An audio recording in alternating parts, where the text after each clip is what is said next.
क्या तुमने कभी सोचा है, तुम अपने ही हाथों से एक मूर्ति तराशते हो और उसे अपना भगवान मानकर पूजने लगते हो, मगर दुनिया के दूसरे कोने में कुछ लोग एक इंसान को खुदा मानकर उसकी इबादत कर रहे हैं। अब सवाल यह है कि इन दोनों में से असली खुदा कौन है?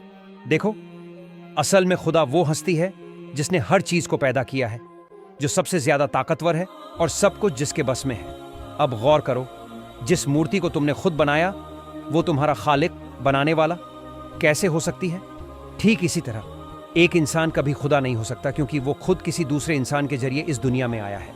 खुदा होने के लिए यह लाजमी है कि ना उसे किसी ने बनाया हो और ना ही वो पैदा हुआ हो। उसकी कोई शुरुआत, बिगिनिंग नहीं होनी चाहिए, क्योंकि अगर उसकी कोई शुरुआत है तो यकीनन उससे पहले भी कोई शक्ति मौजूद रही होगी। रही बात रूह की, तो जान लो कि खुदा को मौजूद रहने के लिए किसी सहारे या जिस्म की जरूरत नहीं है, क्योंकि हर चीज उसी की बनाई हुई है। वो इस कायनात की किसी भी चीज जैसा नहीं हो सकता, क्योंकि ये पूरी कायनात उसकी अपनी तख्लीक, क्रिएशन है। इसीलिए मूर्तियों, इंसानों या कायनात की किसी भी चीज को पूजना समझ से परे है। इसलिए जो चीज खुद किसी की मोहताज हो, चाहे वो पत्थर हो या इंसान, वो खुदा नहीं हो सकती।